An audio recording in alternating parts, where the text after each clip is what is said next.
Hi, welcome to AWS Data Insights Day. Thank you for joining us. My name is Israel. I'm a product manager at Amazon Redshift. With me are two data leaders from Peloton, the pioneers of connected fitness. Jerry, the director of data engineering, and Evie, the manager of subscription analytics. Hi. Welcome. Hi. If you can talk a little bit about the history of Redshift, and what made you choose Redshift. Why did you decide to keep using it as to power Peloton's platform? Sure.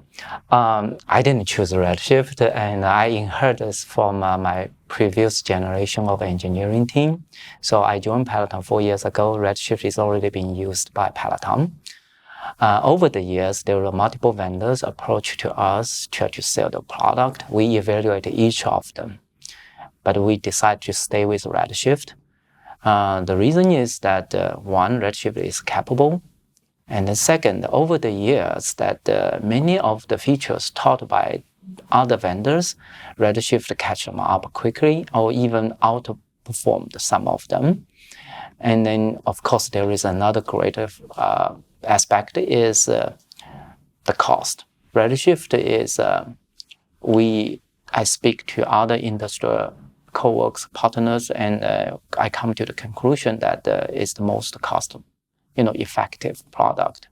And then there is another concern is that when we evaluate a new product, we also put into the effort into migrate from the existing system to the new system, right? What kind of benefit we get? Is going to offset our ongoing business.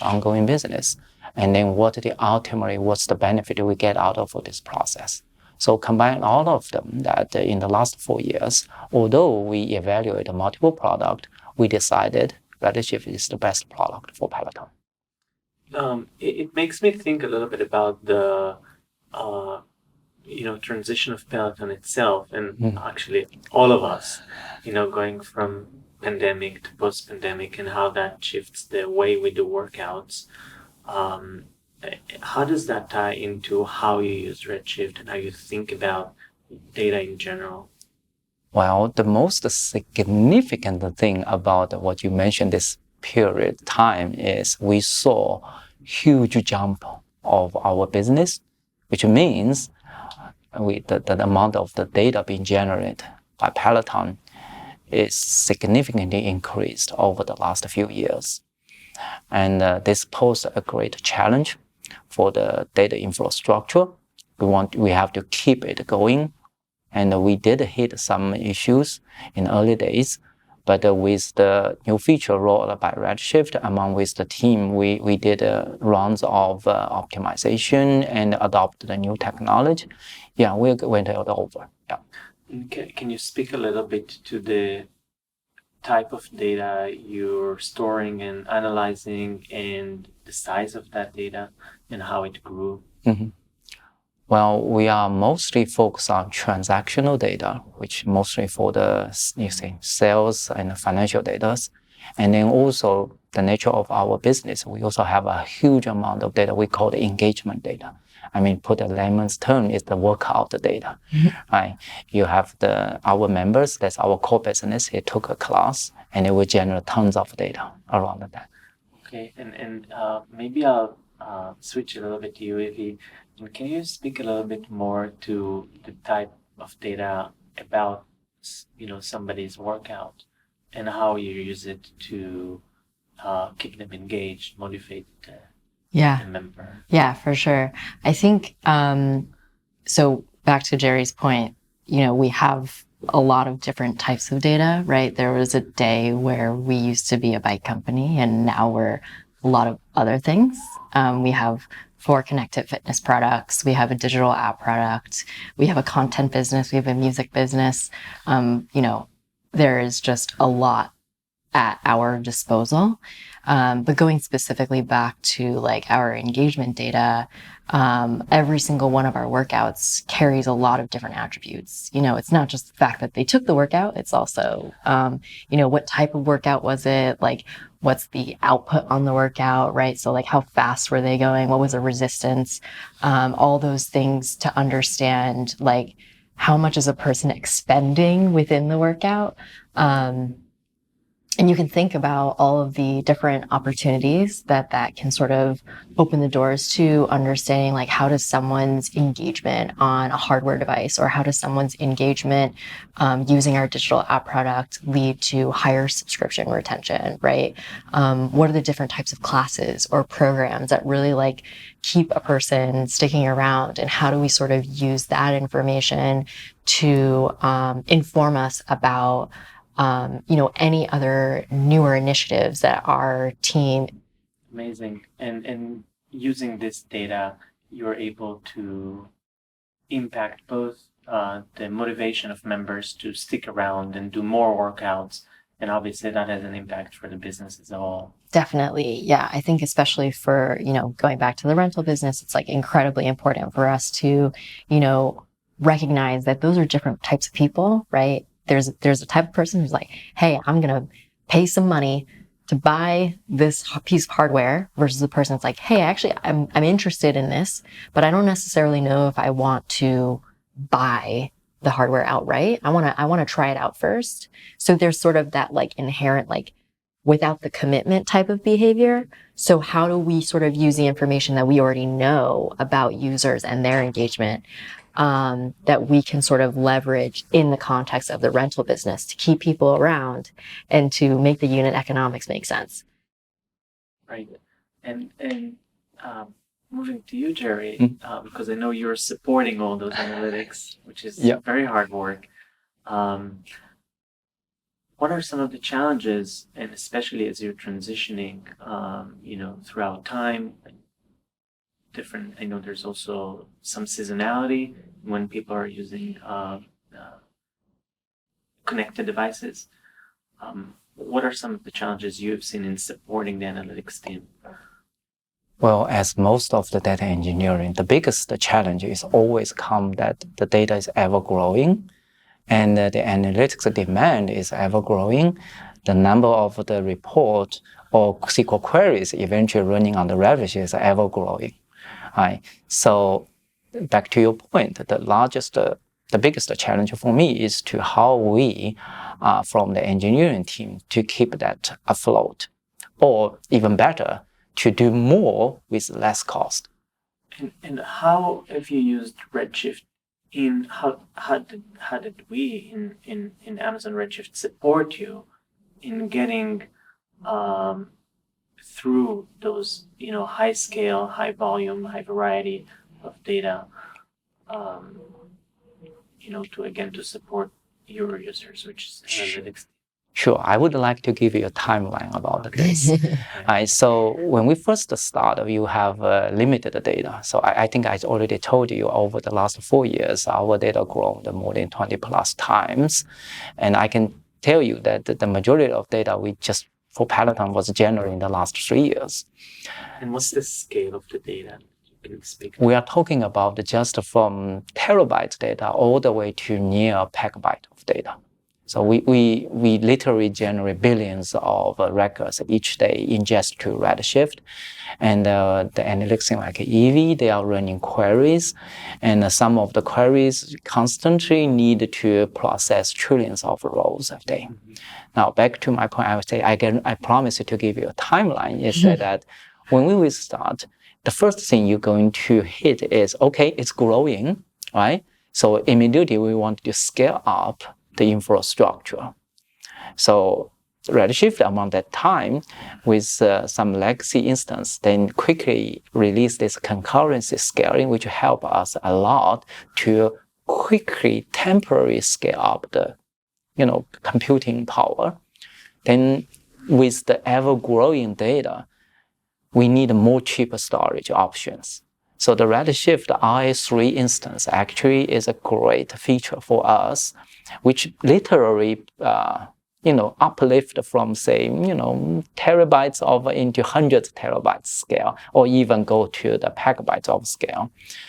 And then along with the ever-growing data, the query, the CPU resource become an issue. Because as you can see, any company that we only works on 9 to 5 or 10 to 4, whatever you're talking about. So we experience this in the morning, early morning, there's a much higher demanding for the computing power. But after 6 o'clock at night, off the office hours, the load is not great. So we are constantly battling is that how we plan the capacity for the Redshift to cope with the significant change of the load. Now, as I said, concurrency scaling solved part of my problem, but it didn't solve all the problem. This new feature, serverless, actually solved my problem. With the new serverless feature, we no longer operating a gigantic and monolithic Redshift, and we can introduce more instances without paying this fixed cost for a provisioned cluster. And this new service cluster is more flexible to scale up and scale down. And it will also enable me to set up a new instance very, I would say, easily. The turnaround is about a day, less than a day. We can spin up one to handle some special cases. Yeah. Amazing. And can you speak maybe a little bit more in technical details, or maybe we can speak about a specific workflow that you are using serverless for, and how that looks like? Yeah, now that comes to my favorite analogy about the highway systems. So when we started with this gigantic Redshift, you will think that we are building a highway system. You say we have multiple lanes. But unfortunately, we throw everyone, pedestrian, bicycles, sedan, 18-wheelers, or even high-speed trains in together. Right? It works for fine, but soon you will run into these issues because the multiple load, each of the load demand very different kind of infrastructure support. Mixing all of them, which means you are building some kind of infrastructure need to suit all of them, which is very difficult. You end up that in the peak time, you are under power, but in the rest of time, you are over capacity. With this new Redshift, the immediate action we took is we realized one of our big trouble is in the early morning, the computing demand from our dashboard visualization tool. In our case, is Looker. This visualization tool in the early morning generate a huge amount of query.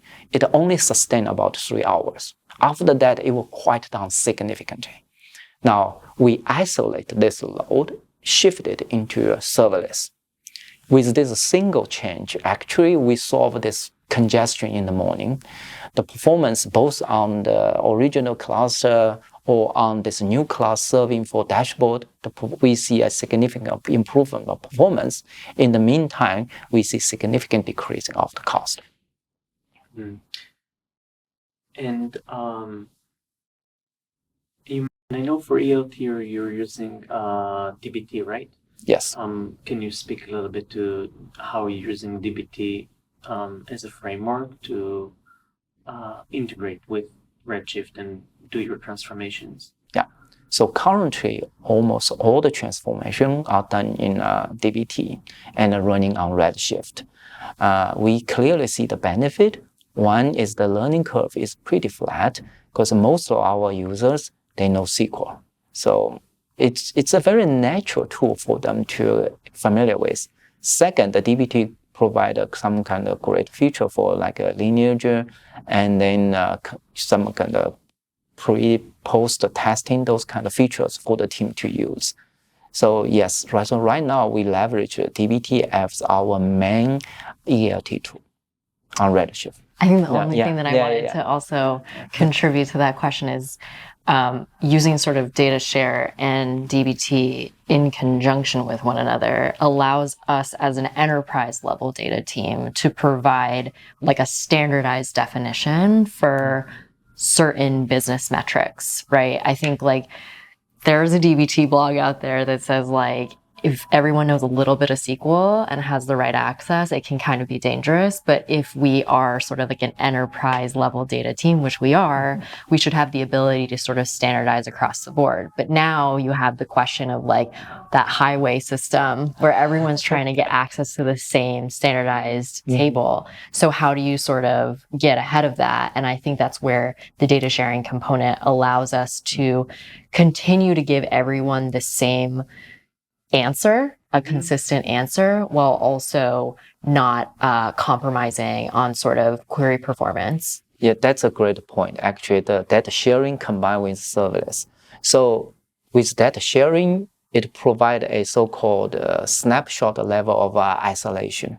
So in the past, when we running everything in a one gigantic monolithic Redshift, we occasionally run into this issue that the ETL is updating the table and the queries are also accessing the table. Occasionally, we run into this sequential error things. So this snapshot level of isolation used by data sharing is absolutely solve these issues. It's a great one. Second one is also enable us to provide the business user like Evie, from her perspective, she was saw something like a exclusive environment or data set for her. And the line is powered by this serverless plus data sharing. In the past, it's just we don't have this kind of technology. Yeah. Got it. And Evie, I'm curious how you have seen this impact as a user of maybe some examples of what you weren't able to do and now you feel you are able to do. Yeah. So I think something that Jerry was sort of mentioning is like in the morning, I think we see like a huge load on all of our dashboards. And I think something that our team has to sort of support, you know, as a company that needs to close the books, right?